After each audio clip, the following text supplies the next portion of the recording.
Bonjour, ceci est une série de vidéos explicatives sur la matière de chimie telle que vue au programme d'UBI au collégial. Le sujet de cette vidéo est les dérivés halogénés, alcanes possédant un halogène. Nous verrons d'abord les propriétés des dérivés halogénés, puis les réactions dans lesquelles ceux-ci sont impliqués, soit les réactions de substitution, et ensuite les facteurs affectant le type de substitution, ainsi que les facteurs affectant la vitesse de la réaction. Vous pouvez sauter directement à l'une de ces sections en utilisant les timestamps dans la description.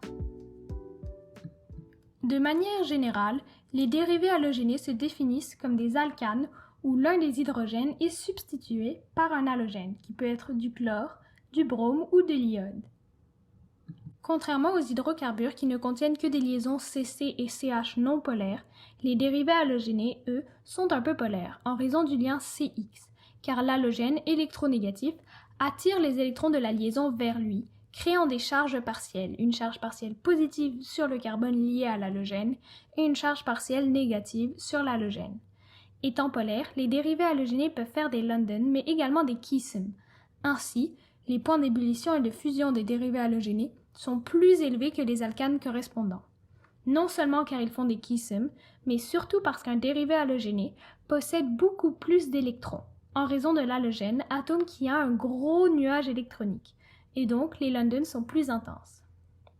En termes de solubilité, comme les dérivés halogénés ne sont que peu polaires, ils ne sont que peu solubles dans l'eau, mais solubles dans les solvants non polaires tels que le benzène. Cette polarité explique leur réactivité. En effet, les dérivés halogénés ou halogéno-alcanes sont beaucoup plus réactifs que les alcanes, puisqu'ils possèdent des liaisons polaires CX. Ces liaisons étant moins fortes que les liaisons CH des alcanes, l'halogène est plus susceptible de partir, d'autant plus que le carbone lié à l'halogène acquiert une charge partielle positive et peut donc être attaqué par un nucléophile, qui est un élément riche en électrons et attiré par le site positif d'une molécule. Ils sont donc impliqués dans des réactions de substitution, qui peuvent être d'ordre 1 ou d'ordre 2, en fonction de plusieurs facteurs, tels que la structure du dérivé halogéné et le solvant.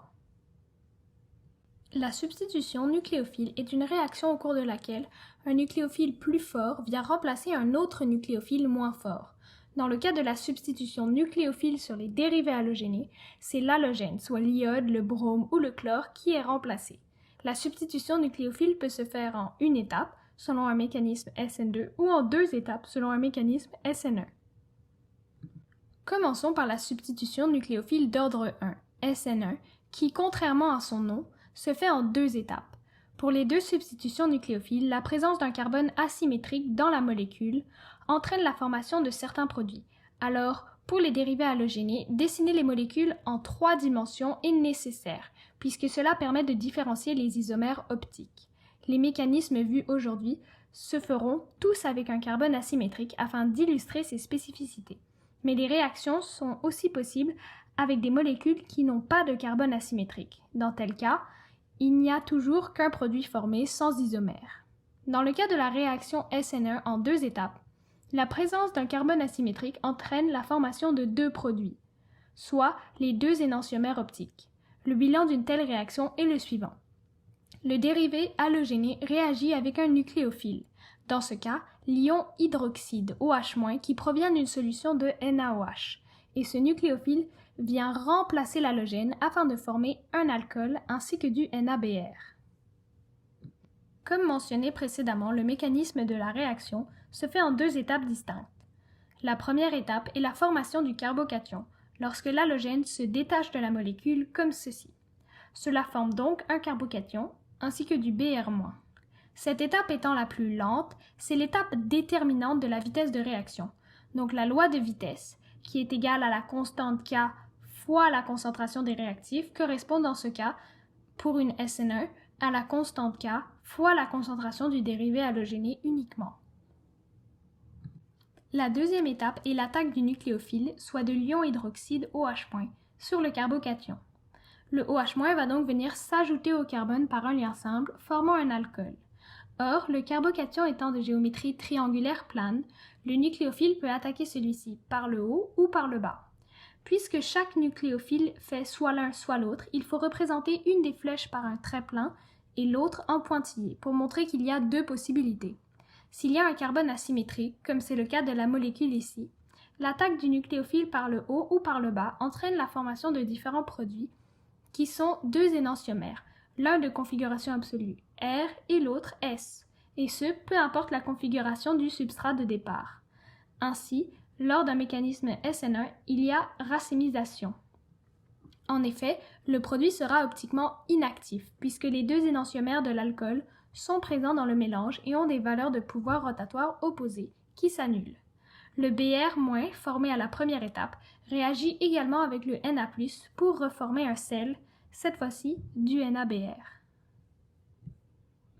Lorsque le nucléophile est chargé, comme c'était le cas du OH-, lorsque celui-ci s'ajoute au carbocation par un lien simple, il fait le bon nombre de liaisons et perd donc sa charge et la molécule résultante est neutre. Or, si le nucléophile est initialement neutre, lorsqu'il s'ajoute au carbocation, il fait une liaison de trop. Alors, il y a une étape supplémentaire dans le mécanisme, soit une déprotonation, afin que le produit soit neutre. Pour illustrer ceci, nous allons faire un exemple avec une molécule d'eau en tant que nucléophile. Puisque la première étape d'un mécanisme SN1 n'implique pas le nucléophile, qu'il soit neutre ou chargé, cette étape ne change pas. Par contre, lors de la deuxième étape, l'attaque du nucléophile crée une molécule chargée, puisque dans ce cas, l'oxygène faisant désormais 3 liens simples, elle possède une charge formelle 2+1. Pour tout nucléophile neutre, il y a donc une étape supplémentaire, celle de déprotoner pour enlever un atome d'hydrogène. En effet, la molécule formée va venir réagir avec une autre molécule d'eau. La molécule d'eau va venir prendre l'hydrogène qui, en quittant, va donner les électrons de la liaison à l'oxygène qui va redevenir neutre. Puisque l'eau attaque un hydrogène, elle agit en tant que base, alors qu'au début, puisqu'elle attaquait l'atome de carbone, elle agissait en tant que nucléophile. S'il y a un carbone asymétrique, cette déprotonation doit se faire sur les deux énantiomères formés, ce qui donne les deux alcools ainsi que du H3O+. Une substitution nucléophile peut également se faire selon un mécanisme SN2, c'est-à-dire en une seule étape, que l'on nomme concertée.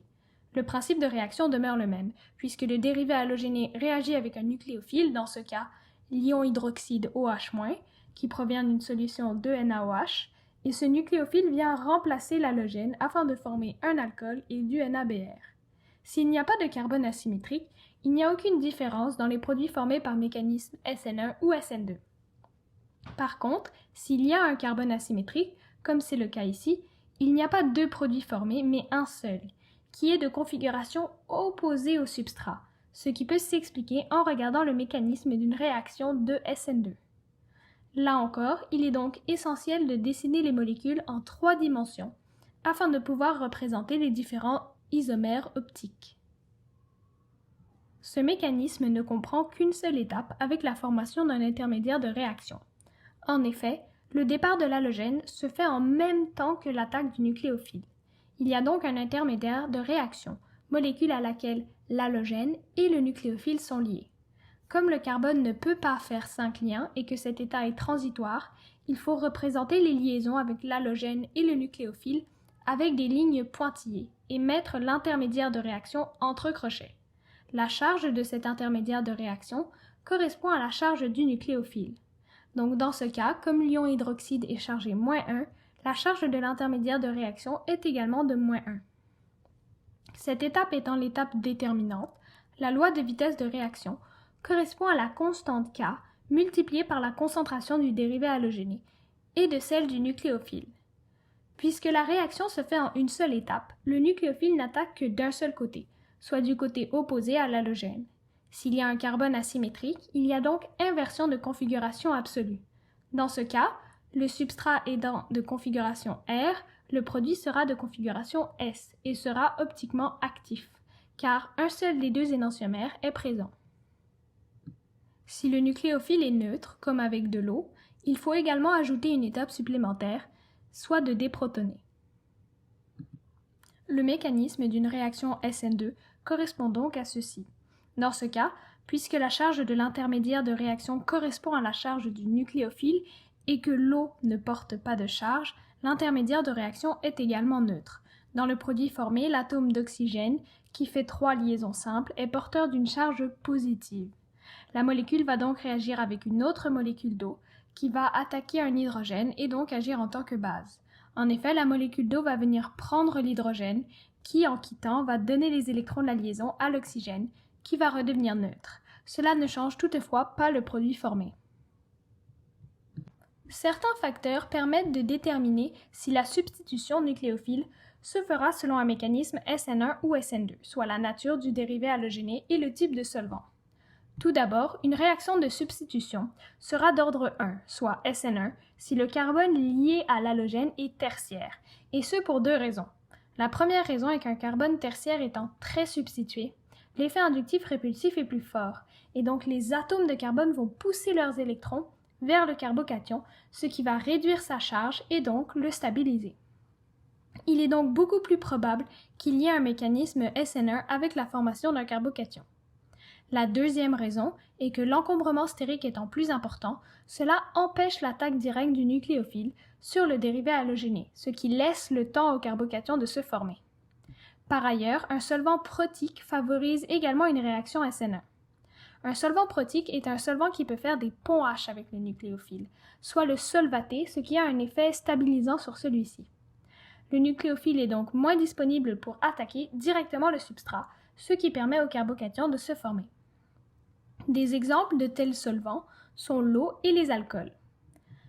A l'inverse, une réaction de substitution sera d'ordre 2, soit SN2, si le carbone lié à l'halogène est primaire.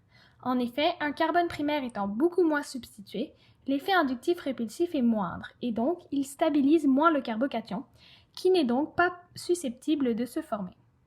De plus, l'encombrement stérique étant également plus faible, cela favorise l'attaque directe du nucléophile sur le substrat, puisqu'il n'est pas bloqué par les autres atomes de carbone. Un solvant aprotique favorise également une réaction SN2. Un solvant aprotique est un solvant qui ne peut pas faire de pont H avec le nucléophile, et donc ne peut pas le stabiliser par solvatation. Instable, il est disponible pour attaquer directement le substrat. Des exemples de solvants aprotiques sont les cétones, les éthers et les esters. Lorsque le carbone lié à l'halogène est secondaire, et donc que le carbocation formé serait secondaire, la réaction peut se faire par SN1 ou SN2. Si le carbone est asymétrique, il est possible de déterminer quel mécanisme a eu lieu, puisque si le dérivé halogéné a réagi par SN1, il y a eu racémisation et le produit est optiquement inactif, alors que s'il a réagi par SN2, il y a eu inversion de configuration et le produit est optiquement actif. Finalement, certains facteurs peuvent influencer la vitesse de cette substitution nucléophile. Le premier facteur est la nature de l'halogène, puisque plus l'halogène est électronégatif, plus le lien avec le carbone est fort et donc moins facile à briser. L'halogène va donc partir moins facilement, ce qui réduit la vitesse de réaction. Ainsi, la vitesse de réaction sera plus rapide lorsque l'halogène est un atome d'iode, puis un peu moins rapide avec un atome de brome et encore moins rapide avec un atome de chlore. Le deuxième facteur est la nature du solvant, car pour une réaction SN2 qui se fait en une étape, l'utilisation d'un solvant aprotique va accélérer la réaction, car le nucléophile ne sera pas stabilisé. Alors que pour une réaction SN1, en 2 étapes, c'est l'utilisation d'un solvant protique qui va accélérer la réaction, car le nucléophile sera encore plus solvaté et donc encore moins disponible pour réagir avec le substrat, permettant la formation du carbocation. Le troisième facteur est la nature du dérivé halogéné. En effet, une réaction d'ordre 1 en 2 étapes est plus rapide qu'une réaction d'ordre 2 en une étape. Comme les dérivés halogénés qui forment des carbocations tertiaires réagissent par SN1 et ceux qui forment des carbocations primaires réagissent par SN2, la réaction avec un carbocation tertiaire et donc SN1 est la plus rapide, suivie de la réaction avec un carbocation secondaire, puis primaire car celui-ci réagit par SN2. Le quatrième facteur est la nature du nucléophile. En effet, plus le nucléophile est fort, plus la réaction sera rapide. La force d'un nucléophile dépend de sa densité électronique, puisque plus la densité est forte, plus il est attiré par le carbone, qui possède une charge partielle positive, ou le carbocation, si le mécanisme est SN1. 2 facteurs permettent de comparer la densité électronique des nucléophiles. Tout d'abord, un nucléophile chargé est plus fort qu'un nucléophile neutre. Puis, pour des nucléophiles de même charge, il faut considérer leur électronégativité. Un nucléophile moins électronégatif est plus fort, car comme il retient moins le doublet d'électrons non liants, ce doublet est plus susceptible de réagir avec le carbone. Ainsi, le nucléophile I- est le plus fort, suivi de Cn- et du OH-, puisque l'iode est moins électronégatif que l'azote, qui est moins électronégatif que l'oxygène. Et ces trois nucléophiles chargés sont beaucoup plus forts que les nucléophiles non chargés, comme l'eau. Comment apprendre et réviser les dérivés halogénés? Tout d'abord, comme mentionné dans toutes les vidéos avec les réactions, il est important d'apprendre à reconnaître les réactions avec les dérivés halogénés, soit d'être capable de rapidement cibler quel est le type de réaction dans la question, et de prendre le temps d'apprendre par cœur les détails de chacune des réactions avec les dérivés halogénés, soit les mécanismes SN1 et SN2, ainsi que les facteurs qui favorisent l'un ou l'autre et qui favorisent la vitesse de réaction. Pour réviser avant l'examen, je vous conseille de prendre une feuille blanche et d'essayer de dessiner de mémoire toutes les réactions que vous avez à étudier, puis de vous corriger. Vous trouverez sur mon site internet un tableau résumé de toutes les réactions à savoir, afin de vous donner une vue d'ensemble de toutes les réactions et de vous permettre de les apprendre plus facilement par cœur. Puis, comme toujours, il est important de faire des exercices pour devenir à l'aise avec les mécanismes réactionnels. Si vous cherchez des exercices, il y a une feuille d'exercices pour chaque vidéo disponible sur mon site, ainsi que le corrigé, avec des exercices s'inspirant des manuels du BI et même d'anciens examens du BI. Voilà, dans cette vidéo, nous avons abordé les propriétés des dérivés halogénés, puis les réactions de substitution nucléophile, qui peuvent se faire selon un mécanisme SN1 en 2 étapes ou SN2 en 1 étape. Puis nous avons vu les différents facteurs influençant le type de mécanisme et la vitesse de réaction. Salut, c'est moi, Laure, la personne derrière ces vidéos. Merci beaucoup d'avoir regardé la vidéo jusqu'à la fin. J'espère que cela pourra vous aider dans vos études et votre parcours IB.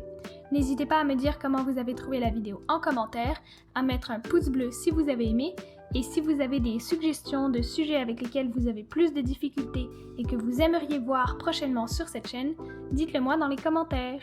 Aussi, pour être sûr de ne pas manquer les prochaines vidéos, n'oubliez pas de vous abonner et d'activer les notifications. Sur ce, je vous dis au revoir et à la prochaine vidéo.